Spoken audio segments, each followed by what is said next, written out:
8 wins in a row. 8 wins in a row. And it doesn't matter that they didn't have Marcus Smart or Malcolm Brogdon, or that Jayson Tatum was off, or that Jaylen Brown was in foul trouble. None of that mattered. The Celtics still waxed the Atlanta Hawks, and I'll tell you how right now on the Locked On Celtics podcast. Be ever ready. Recognize the city of champs. Boston, baby, we do what you can't. Locked on number 18, Tatum and Brown, J-team, step back. We gon' wet that and slay teams. Of course, the Celtics, who else could it be? Screaming like KG with the Larry O.B. Karalis above average, assessing the team status. Best daily pod, no cap, salary matching. Clutch like Bird the DJ, keep John on replay. Prime time, dapping up the truth on the sideline. Raining J's, how it started, raising banners, how we finished. Locked on Celtics pod, home of the winners. B. Hey, welcome back to the Locked On Celtics podcast here on the Locked On Podcast Network, where it is your team every day. And I'm here for you every day with a free, fresh podcast wherever you get your podcast, however you get your podcast. It's there when you want it, when you subscribe, and even on YouTube. I'm John Karalis, former professional basketball player. Now I cover the Celtics for Boston Sports Journal, and I've written a book called Boston Celtics All-Time All-Stars. I really do appreciate you making this your first listen every day. Today's show is brought to you by BetterHelp. As the world's largest therapy service, BetterHelp has matched 3 million people with professionally licensed and vetted therapists available 100% online. Learn more and save 10% off your first month at BetterHelp.com/LockedOnNBA. The Boston Celtics coming off their 8th win in a row, a 126-101 win over the Atlanta Hawks. Segment 3, flowers for Joe Mazzulla. Let's give him his flowers and say, hey, great job, buddy. Second segment, Derrick White. Derrick White was the best player on the floor to me. Consistent, precise, decisive, patient, all of that, everything you want the Celtics offense to be. Let's get into the beginnings of this game and start at the top here. Marcus Smart, not playing in this one. Right ankle soreness, inflammation in the right ankle. He's been dealing with that, I guess, for a while. It swelled up. Okay, so he sat out. Malcolm Brogdon, there's optimism that he's going to appear in this road trip, but not in this game. He's out. Jayson Tatum had his basically worst offensive scoring shooting performance in this game. 19 points, 6 of 19 shooting, 3 of 10 from 3. Okay, you can see where this is going, right? Jaylen Brown, foul trouble, only played 23 minutes. So the Celtics, they got crushed, right? Playing the Atlanta Hawks. They're in Atlanta. They struggle in Atlanta. All of those things I just told you. No Rob still. Gallinari's out for the season. Nope. Crushed them. 126-101 win. I mean, I built up that suspense. You're listening to this podcast. You know by reading the title what happened. You conceivably watched the game. But still, the fact that all of those things were true and that the Celtics still managed to win this game, amazing. Amazing because the bench stepped up. It was Grant Williams, 18 points, 4 of 7 from 3. It was Sam Hauser, 15 points, 5 of 6 from 3. Peyton Pritchard, 14 points, 4 of 6 from 3. Luke Cornett, 15 points, 7 of 7, perfect shooting night. Everything besides the 1 3-pointer seemed like it was going to be a reverse dunk. Shout out to the new master of the reverse dunk. Used to be Ed Pinckney, if you know, you know. But Luke Cornett, 15 points, 8 rebounds, and assists, 4 block shots. 4 block shots. Side note here on Luke Cornett. This is exactly what the Celtics were thinking when they said, hey, you know what? We think he's going to do okay. He's fine in this role. When we said he's fine in this role, this is what we're talking about. He's fine in this role. It was these guys, plus Derrick White, 16 points, 10 assists, 5 rebounds. Again, more on Derrick White in the second segment. And Jaylen Brown was good. Hey, he only played 23 minutes, but 22 points, 10 of 17 shooting. He was 1 of 6. But look, 21 of 46, the Celtics from 3. The Hawks give up a ton of threes. The Hawks were due to get burned by the three-pointer. The Hawks were due for this kind of game. They had been playing with fire all season long. Teams had just sort of, I think, by luck, not been shooting well against them. And now here come the Celtics, and the Celtics drop a 45% shooting night, almost 46% shooting night, 21 of 46. But let's do some quick math here. I'm putting myself on the spot by doing quick math. 21 of 46. Let's take Jayson Tatum's 3 of 10 out of there. So that's what, 18 of 36. So right there is 50%. Let's take out Jaylen Brown's 1 of 6. So 18 from 36 minus 1 of 6 is 17 for 30. That's better than 50%. That Hawks team was due to get burned by the 3, and they got burned by the 3. And it was not by Tatum or Brown. Grant did it. Hauser did it. Pritchard did it. White did it. How do you leave Sam Hauser alone? Has the memo not gotten to the folks at the State Farm Arena? Sam Hauser came in and seriously, I think the one shot that he missed was the most contested one. Everything else was pretty uncontested. Celtics get a great performance and clutch shots. You want to know what a clutch shot is? People who have listened to the show know where I'm going with this. I'm sure I'm going to give you, if you're a regular listener, a long-time listener, picture it in your head. Think about what I'm going to say, because I'm talking about clutch shots. As I explained to the people who are new, that clutch shots don't always happen in the fourth quarter. Clutch baskets can happen earlier in the game when they stave off a run, when they hold off an opponent. Clutch shots can happen anywhere. You regular listeners, you know what I'm talking about? Let's see if we match. End of the second quarter. Peyton Pritchard, 2 3-pointers. The Hawks are making their run. They've closed this thing down to 6. Pritchard nails a 3. Trae Young comes down, grifts a couple of free throws. And this is a key moment to me. And maybe when you look at the totality of this game, you say, they weren't hitting anything anyway. The way this whole game was flowing probably wouldn't have mattered anyway. And maybe that's true.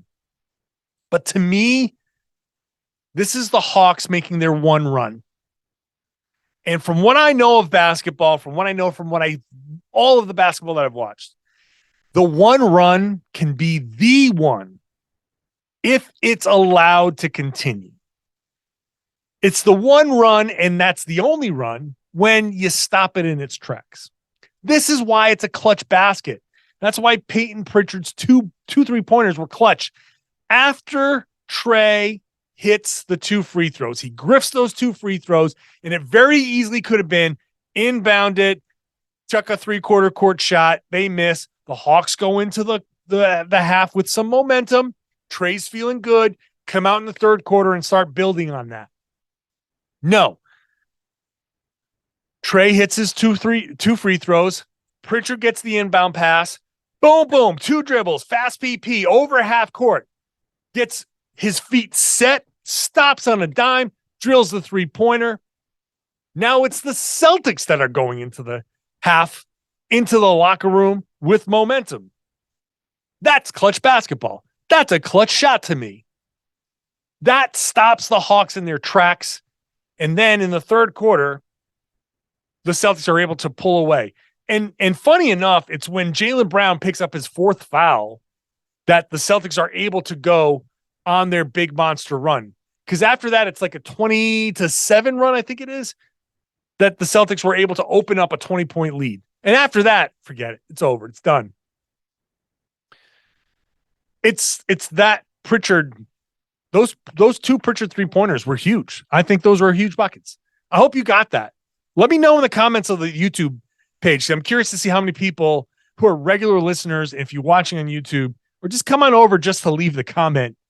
Let me know if that's what you were thinking. So Celtics come in to Atlanta. They don't play well in Atlanta. Their 2 stars have varying degrees of not playing up to their full potential via bad shooting or foul trouble. But Derrick White and the bench step up. Hawks couldn't hit a damn thing. Very easy to dismiss this. This is hard to do. I'll wrap this segment up by saying this. Hard to do. The Hawks had 101 field goal attempts. The Celtics had 88. And the Hawks still lost by 25. When you have 101 field goal attempts to the other team's 80-something, this should be a closer game, even if you're not shooting well. They couldn't hit anything. The Celtics did turn the ball over 14 times, but this is another incredible stat. 9 points off those turnovers. Half the Celtics turnovers were like offensive fouls and that other stuff. Dead ball turnovers. The Hawks, 9 turnovers. 18 points off those turnovers. 18. That's live ball turnovers. Derrick White was the best player on the floor. I'll talk about Derrick White being the best player on the floor after I talk to you about BetterHelp. Today's show is brought to you by BetterHelp. And if you know me at all, you know I'm a big proponent of therapy. Talking through some things. Life doesn't come with a user's manual. Life doesn't tell you how things are supposed to go. In fact, so many of our plans, one of my favorite sayings is life doesn't care what your plans are. And when that happens, you need somebody to talk to. And I know how hard it is because I've dealt with that myself. I'm a big proponent of therapy because I go to therapy. And BetterHelp has therapists that are trained to help you figure out the cause of these challenging emotions and learn productive coping skills. That's what makes therapy the closest thing to a guided tour of the complex engine that is called you. As the world's largest therapy service, BetterHelp has matched 3 million people with professionally licensed and vetted therapists available 100% online, and it is affordable. Just fill out a brief questionnaire, match with a therapist, and this is super important. If things aren't clicking, you can easily switch to a new therapist anytime. It could not be simpler. You're not limited to the people who are in your area. You're not limited to anybody who's within driving distance. You have a lot more at your disposal. And if you need to change, you can change. No waiting rooms, no traffic, no endless searching for the right therapist. So super important. And you can learn more and save 10% off your first month at BetterHelp.com/LockedOnNBA. That's BetterHelp, HELP.com/LockedOnNBA. Thanks for making this show your first listen every day. When you're done, when the show is over, when I say goodbye, you want to get to your next podcast, make that Locked On Sports Today. The games that matter, the biggest stories in sports, everything in the sports world, beyond the scoreboard, behind the scenes, the local experts like you're never going to find anywhere else. Check out Locked On Sports Today, available right here where you got this podcast or on YouTube. Derrick White was the best player on the floor. A year ago, Derrick White and DeJounte Murray were playing for the Spurs exactly a year ago, 11-16. They lost to the LA Clippers. And a couple months later, Derrick White's on the Celtics. And then a few months after that, DeJounte Murray's on the Hawks. And they played each other for the first time. And I think, like, I called DeJounte Murray DeJounte DeRozan because he was just killing from the mid-range. That dude's a good basketball player. But I think Derrick White's ability to play in control and do a lot of different things for the Celtics. I shared on Boston Sports Journal, because I made this my column as well, a quintessential play for Derrick White. The play starts with him setting a pick, so he's a pick setter, and then he gets the pass at the top of the key and up fakes and gets a reaction, gets him to bite. So he's a shooting threat, and then he gets into the middle of the paint and collapses the defense and draws somebody in. So he's a paint threat, and then he shoots it over to Grant Williams in the left corner for 3. So he's a distributor. By the way, Grant Williams in that corner, that corner was the corner, the most corner 3 that you can get. That corner was He had one foot just on the baseline, like just inside, and the other foot was just inside the top. He couldn't have been more in the corner if he tried. You've actually seen him kind of practice that shot. And when he and Jayson Tatum are messing around, NBC Sports Boston tweeted that out. When they're messing around there in the corner, you can see they're kind of messing around with that same shot. Grant, and by the way, Grant, I know this is the Derrick White segment, but can I just say Grant has been amazing? And the footwork, what are you doing? Did he take salsa lessons in the offseason? Did he get some sort of like free lessons at like an Arthur Murray dance studio? Like he had a play where he got the ball up, fake, stepped in, stepped back, sidestep. It looked like he was doing a dance. Since when can Grant Williams dance?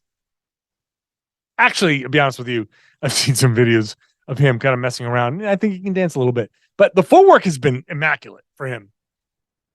But Derrick White has been amazing. He was amazing in this game. All along in the course of this 12-3 start, the talk has been about his shooting, which has been great. But without Brogdon, without Smart, and we wondered, how are the Celtics going to deal with this? Are they just going to put the ball into Jayson Tatum's hands? Are they going to put the ball into Jaylen Brown's hands? No, they just said, Derrick White, go do it. And they ran their regular offense. They ran their movement. They ran their screening with the guards. They ran their Spain pick and rolls. They ran a bunch of different things, and it worked. They generated good looks. They generated good shots. And Derrick White, I think, exemplified what the Celtics offense, a good Celtics offense, is supposed to be. And that's decisive, that's precise, and that's patient. I think those three words really define a Celtics offense this season. Decisive is catch the ball and do something. And I think Jayson Tatum, part of why he was 6 of 19 was he caught the ball and didn't do anything with it for multiple possessions. Catch the ball and do something. The defense is giving you something. Catch it, pass. Catch it, dribble. Catch it, shoot.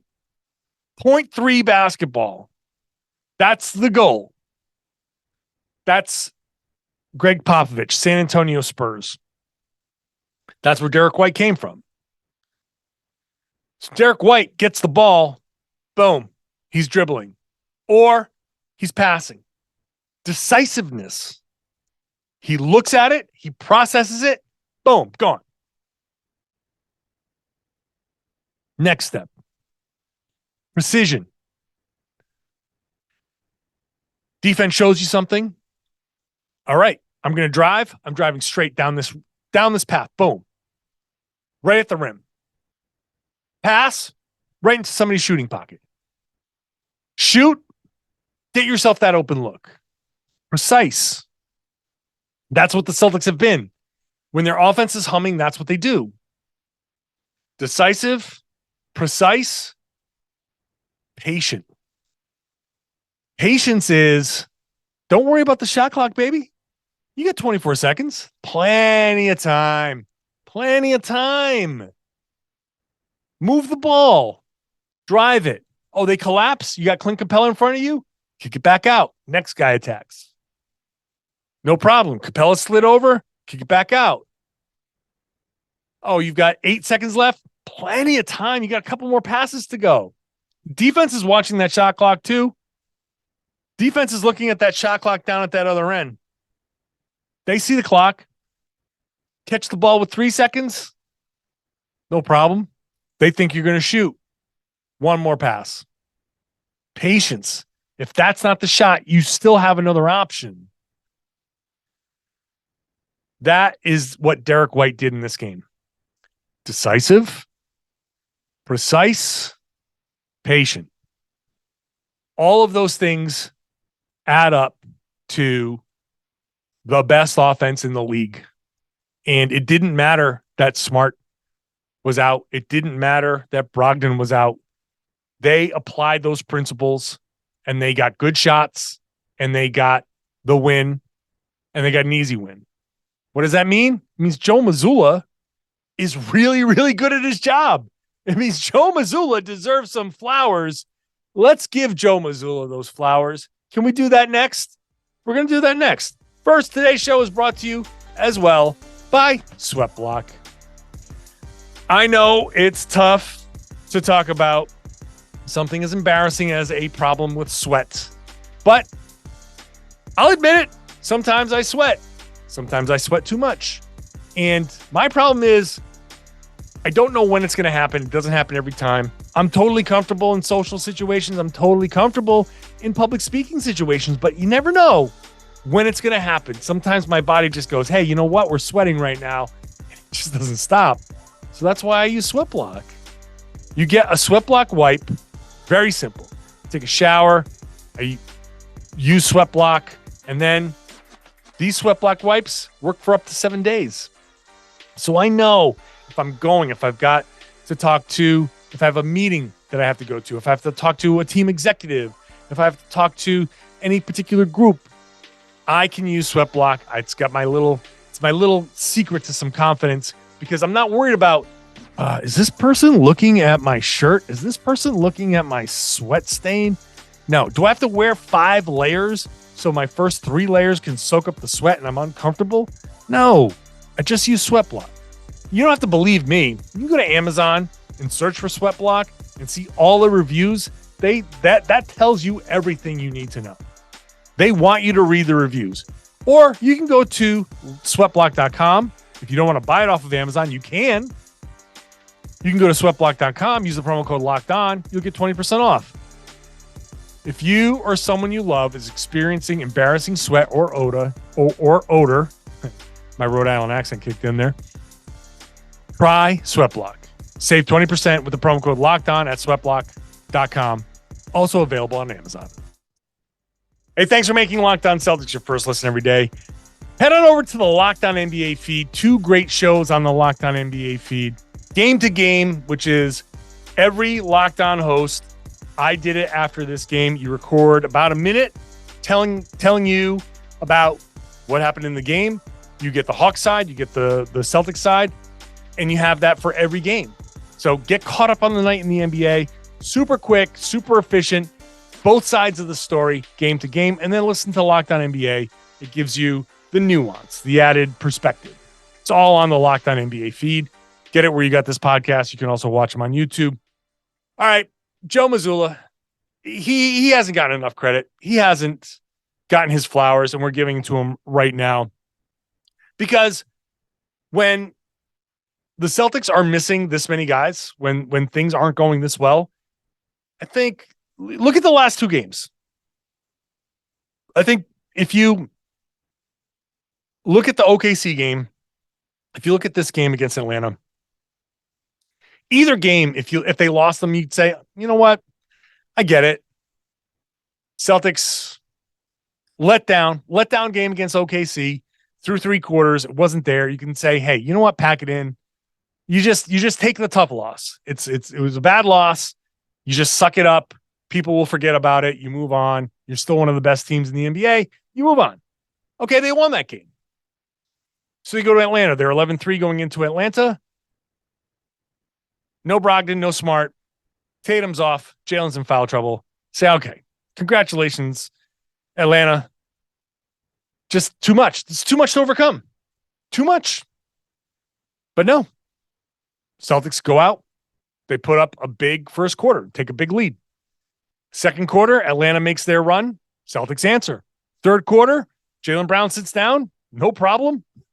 Just whip off a 20-7 run when one of your best players, your all-NBA guy, sits down. Sure, no problem. Just whip off a 27 run, put the game away. You're up 20 and just coast from there. That's Joe Mazzulla. Joe Mazzulla, his offense has been spectacular. We've talked about it on this podcast. They're creative. They use shooters as screeners. They make defenses make decisions. They make defenses say, oh, wait. You're screening for Tatum. You're dangerous, but Tatum is dangerous. What do we do here? That's the pressure that they put on a defense. Mazzulla is very, very good at putting that pressure on a defense. Does the Celtics defense need to get better? Yeah, sure. Of course it does. Do they need to figure out how to shore up some of their deficiencies with the offensive rebounding allowed? Yeah, sure. Of course they do. This is still a work in progress, but it's a 12-3 work in progress. They've won 80% of their games. They are the best team in the NBA. They've lost only 3 games, and they have 1 bad loss. They're 15 games into this season, and they have 1 bad loss. They took the Cavaliers into overtime twice, so they only have 1 loss in regulation, and now they've won 8 straight games. They're beating the crap out of the teams they're supposed to beat, and they're winning these tough games. The Celtics have the best point differential in the league. They have the best offense in the league. They have the best fourth quarter defense in the league. And by virtue of giving up 101 points to the Hawks, their defensive rating is going to drop. In fact, I am going to go look here real quick because I think by the time I actually am recording this, the Celtics defensive rating should be updated. So let's just give this a quick look, shall we? The Celtics have the best offense in the league by a mile. Their offensive rating is 119.2. That's almost 3 points better than the Sacramento Kings. How about that? And then their defensive rating is 111.5. They're now up to 16. They came into this game in 21st. So their bottom third defense is now a middle of the pack defense. Eventually, games like this help even out what the ratings are going to be. Big, wild swings. But Joe Mazzulla is an amazing offensive coach. And I can tell you, he's got the support of everybody in that franchise from top to bottom. Front office loves him. Players love him. He has everybody's support. If it wasn't for the Ime Udoka situation, which that's what put him in there, but if it wasn't for that situation, he'd be the head coach. He wouldn't have the interim tag. The interim tag is just like a legal kind of thing that is necessary as they deal with Ime to work out the legalities of that. Ime Udoka is still technically the head coach of the Boston Celtics. It's just that he's suspended and Joe is the interim head coach. Once the Ime stuff is sorted, Joe Mazzulla is the head coach. We all know that. They're not searching for anybody else. This is the guy. This is the guy. It works. It's working. So let's just give him his due. He doesn't want his due, but we're giving him his due because he's been a great coach. He's connected with the guys. He has gotten them to play hard. He has gotten them to play selfless basketball. They're playing for each other. They trust one another. They are all locked in. They believe in one another. They believe in him. Joe Mazzulla is a really, really good head coach. He might get coach of the year. If the Celtics keep playing like this, and if they're one of the top 2 or 3 teams in the NBA at the end, he'll get coach of the year. Celtics could have Jayson Tatum as MVP, Mazzulla as coach of the year. You get Rob back. Who knows how that fixes the defense overall? This is a championship level team. They have an MVP level player. They have an all NBA level player in Jaylen Brown. And they have a potential coach of the year in Joe Mazzulla. Let's just say it now. He is a potential coach of the year. He has that ability. He's connected with these guys. He is that good. He's that good. I think if this offense continues to hum like it is, he'll be regarded as one of the best offensive minds in the NBA. Then you add the defense. If you add Rob, then that catches up. I like where it's going. Joe Mazzulla deserves his credit. We're starting to give him his credit now. He probably hates this, but doesn't matter. We're still giving him his flowers. So get a vase. Thank you for listening. Thank you for watching. I appreciate that. I hope you've enjoyed the show. If you have and you haven't subscribed to this point, subscribe. That means this show gets dropped right to your device whenever I drop a show. It's Monday through Friday, plus bonus podcasts on the weekend. I'm going to New Orleans. I'll be doing a crossover show with Jake Madison. I'll be hanging out in person with Jake Madison for the crossover show. Then I'll be at the Smoothie King Center for a post-game show, maybe after the Celtics' 9th straight win, which would be amazing. So subscribe wherever you subscribe. Share the podcast if you are subscribed. Tell your friends. Tell everybody. Scream it from the rooftops. They should be listening to and watching the Locked On Celtics podcast here on the Locked On Podcast Network. Your team every day.